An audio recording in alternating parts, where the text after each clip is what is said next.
Hi, Bob the Canadian here, and welcome to this English lesson where I'm going to help you learn to argue in English. In this lesson, I will act out four actually. You're only going to act out four of them. No, there are five, I'm sure of it.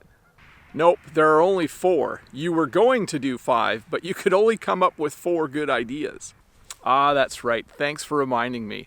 In this English lesson, I will act out four different arguments, and while I am acting them out, I will help you learn some English phrases that you can use someday when you are having an argument in English.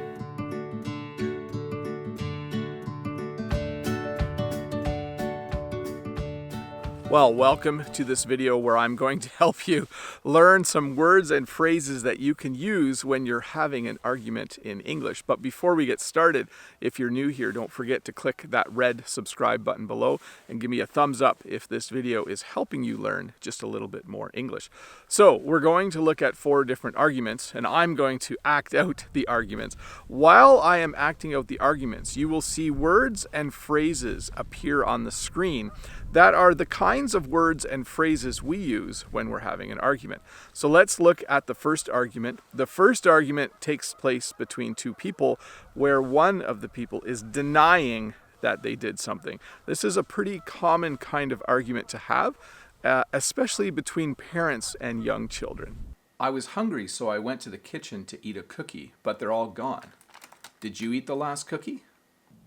It wasn't me. I haven't had a cookie for days. It sounds yummy, though. That doesn't make sense. There are cookie crumbs all over the table in front of you.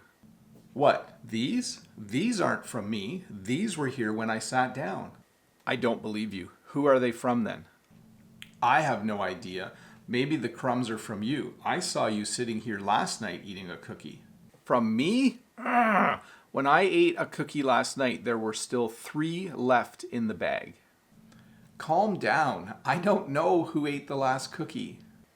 I can't stand it when this happens. This is so aggravating. I hope you find the culprit. Well, I hope you enjoyed that first argument and were able to learn some English words and phrases from it.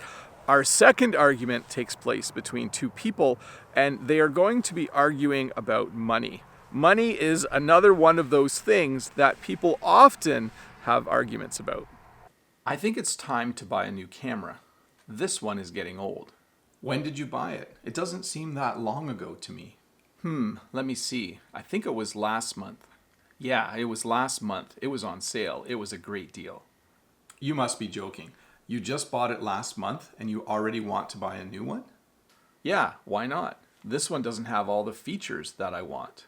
Do you realize you still owe me money? I lent you $100 last week. I can't believe you're thinking about buying a new camera when you still haven't paid me back. It really gets on my nerves when you do things like that. I thought I already paid you back. Didn't I give you the money last week?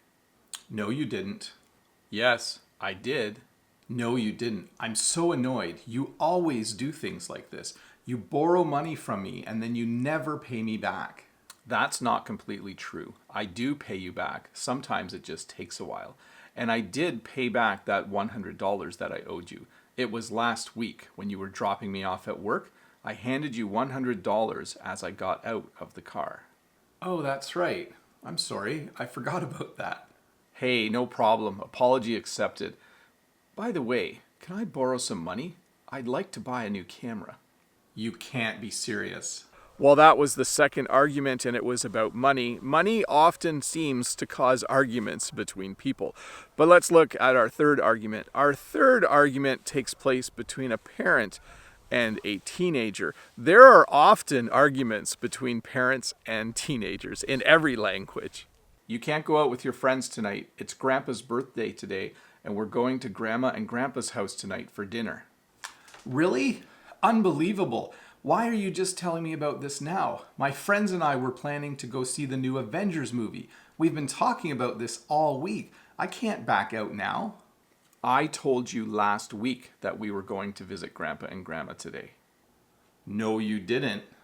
Yes, I did. In fact, I mentioned it every day this week at breakfast before you left for school. This is totally unfair. I have no recollection of you telling me this at all. You're just making this up. I'm not making it up. It's the truth.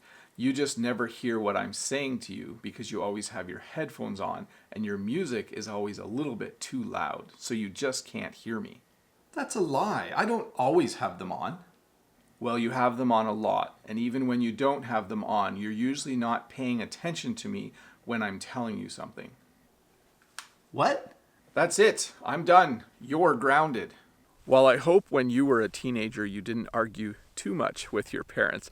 But let's move on to our fourth argument. Our fourth argument takes place between two people who are talking about the sport of football, or as we like to call it in Canada, soccer. Who do you think is the best football player of all time? Definitely Messi. He's like magic on the field, and if you think about it, he's such a great team player. That's a good point, but I would pick Ronaldo. He has such an explosive and aggressive playing style. The other team never knows what to do with him. He's unstoppable. I think on that front, though, you could make the argument that Messi is just as good, if not better. In the last game where I watched him play, he scored 2 points because the other team could not get the ball away from him. I'm still not convinced, though. Once Ronaldo has the ball, he owns it. He's such a great physical and technical player that the other team has trouble pushing him off the ball. Plus, have you seen how high he can jump when he needs to head the ball? It is out of this world. In my opinion, being able to jump high and head the ball is not a good measure of a player's overall abilities. Besides, wouldn't you rather have a player like Messi who's able to control the ball and move quickly up and down the field with it? Sure, but the way I see it, it's just one more tool in Ronaldo's toolbox that allows him to make great plays. You have to admit, though, that Messi excels at covering the whole field. He sometimes plays defense and helps his team get out of a bad situation. True, but that's not his job. At least Ronaldo's team plays really good defense and allows him to stay in a good scoring position all the time. You know what? I don't think you are going to convince me. I think we'll just have to agree to disagree. Sounds good. It's been nice talking to you. But what about Pele? Well, that was 4 different arguments in English, and I hope that while you were watching those arguments, you were able to learn just a few more English words and phrases. I'm Bob the Canadian, and you're learning English with me here on YouTube. If this is your first time here, don't forget to click that red subscribe button over there and give me a thumbs up if this video helped you learn just a little bit more English. And if you have the time, why don't you stick around and watch just a couple more videos.